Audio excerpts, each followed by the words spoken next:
I love my country and believe deeply in the core principles upon which it was founded. For nearly 3 decades, I've served as a career prosecutor in both Republican and Democratic administrations. I've handled cases ranging from domestic assault and gang violence to public corruption and election crimes across the United States, and I've prosecuted war crimes overseas. Now let's stop here for a second. Pay attention to these words from Jack Smith. This man is not an ordinary prosecutor. 30 years, both Republican and Democratic administrations. So he's not a partisan figure. Regardless of which party is in power, he is unlike many who have done their job. Someone who has taken on war crimes, gang violence, public corruption, and the darkest, most dangerous cases. We can say he is much more equipped and knowledgeable than other prosecutors. And that's precisely why the revelations in the Epstein files are so important.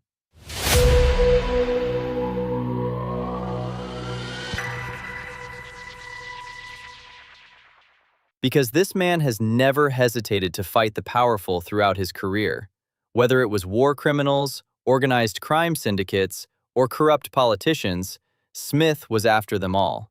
Now, with the same determination, he's going after the names behind the Epstein network, and they are quite determined to find all these names and have them serve their sentences. When Jack Smith began to speak, everyone in the congressional hall held their breath. This man, a career prosecutor who had handled America's toughest cases for nearly 30 years, fighting in every field from war crimes to election fraud, was finally breaking his silence. And what they said was the kind of thing that would shake the Ministry of Justice to its core. When Smith took the podium, there was weariness on his face, but determination was written all over her eyes. This wasn't the look of a cornered man.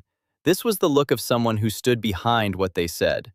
The Epstein files have been captivating the public for months. 2 million documents released by the Ministry of Justice, less than 1% of the total. Blackened names, protected strongmen, and now Jack Smith was stepping forward to shed light on all this darkness. If you're new to this channel, I recommend subscribing and turning on notifications, because what Smith said and its consequences will resonate much more widely in the coming days and will also trigger all other events related to Epstein. I am not a politician, and I have no partisan loyalties. My career has been dedicated to serving our country by upholding the rule of law. I am not a politician. Note this sentence, because most of the discussions surrounding the Epstein files are political. Republicans blame Democrats, and Democrats blame Republicans. Everyone is targeting the other side. But Smith is different. He's out of the partisan games. His only loyalty is to the laws and the facts. Whoever was in Epstein's network, whether Republican, Democrat, billionaire, or celebrity, it didn't matter to Smith. If a crime was committed, there must be accountability. It's that simple and clear. This stance has now become a philosophy for Smith. Other prosecutors, I'd say everything would be much better if politicians were like this. But as long as there are so many liars, people who protect 10-year-old children and do nothing about it, what I'm saying doesn't seem very possible. As we said, Smith is a completely different personality from the prosecutors and politicians we know so far. That's exactly why the Ministry of Justice is concerned. Smith is uncontrollable. He doesn't bow to political pressure. And with the information he has and the evidence he obtained from the Epstein files, he can and will put very powerful people in a difficult position. Because he's that kind of man. He's a man who would give his life for justice to prevail. It's really difficult to find men like this these days. We should appreciate them and support them. Throughout my public service, my approach has always been the same. Follow the facts and the law without fear or favor. Without fear or favor. Keep this phrase in mind. Why is there so little progress in the Epstein files? Why were only 12,000 out of 2 million documents released? Why are names being redacted? The answer is simple: fear and favoritism. Some within the Ministry of Justice are afraid. They are afraid of powerful names, political consequences, and the end of their careers. And some are favoring. They are protecting certain people, certain interests. But Smith is outside of this equation. He neither fears nor favors. He's been working like this for 30 years. He wasn't afraid while pursuing war criminals. He showed no favoritism while dismantling organized crime syndicates. And now he's applying the same principle to the Epstein files as well. This is a nightmare scenario for some names at the Ministry of Justice. Now, it's really important for you to like and share the video, because this type of content is disturbing to the powerful and is often suppressed by the algorithm. Your support helps this information reach more people. Share your thoughts in the comments as well. Where do you think Smith's statements will lead? Experienced prosecutors know that specific case outcomes are beyond our control. Our responsibility is to do the right thing, the right way, for the right reasons. These principles have guided me through my career, including as special counsel. Doing the right thing, the right way, for the right reasons. In the Epstein case, we saw the exact opposite for years. Remember the deal Alex Acosta made in 2006 to 2008? Despite abusing hundreds of children, Epstein served only 13 months in prison and spent most of that time free during the day. Was this the right thing to do? Was it done the right way? For the right reasons? No. That agreement was made to protect the strong. The names behind Epstein, the politicians, businessmen, and celebrities who benefited from his network, were protected. The victims were ignored. Smith is now trying to correct this mistake. He's doing what should have been done years ago. The right thing, the right way, for the right reasons, even if it's late. As I testify before the committee today, I want to be clear. I stand by my decisions as special counsel. I stand by my decisions. This sentence is very important because the pressure on Smith is immense. Pressure is coming from all sides, from within the Ministry of Justice, from political circles, and from the media. He is being asked to back down, soften, and ignore certain things.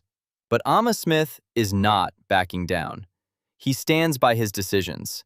He stands behind every piece of information, every name, and every connection he revealed in the Epstein files.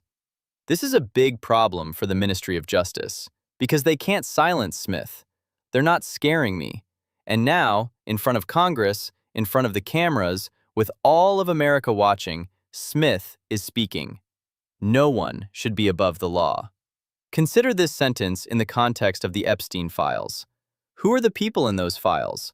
Former presidents, billionaires, Hollywood stars, princes, world-renowned names. And so far, almost none of these names have been held accountable. Epstein is dead. Maxwell received a 20-year sentence. But what about the rest of the net? Free. It is being protected, within a shield of immunity. Smith objects to this. He says, no one should be above the law. Whether it's a former president, a billionaire, or a prince, if they're involved in a crime, they must be held accountable. This is a summary of Smith's 30-year career, and now he's applying this principle to the Epstein files. More than 250 children were sacrificed. Over 250 lives were ruined. And the perpetrators of this brutality are not just Epstein and Maxwell. The entire network remains largely unpunished. There are countless people whose names are mentioned but are never questioned and who are never held accountable for this brutality. And Smith wants to change this with all his heart and determination. FBI agents and prosecutors working on the Epstein investigation. These people are under threat. Some were removed from their positions. Some are facing pressure. Some people's careers are in danger. Why? Because powerful people want to be protected. The politicians, businessmen, and media figures in Epstein's network don't want the investigation to deepen. And one way to prevent this is to target the investigators. Smith opposes this. He's defending these people. Our best, he says.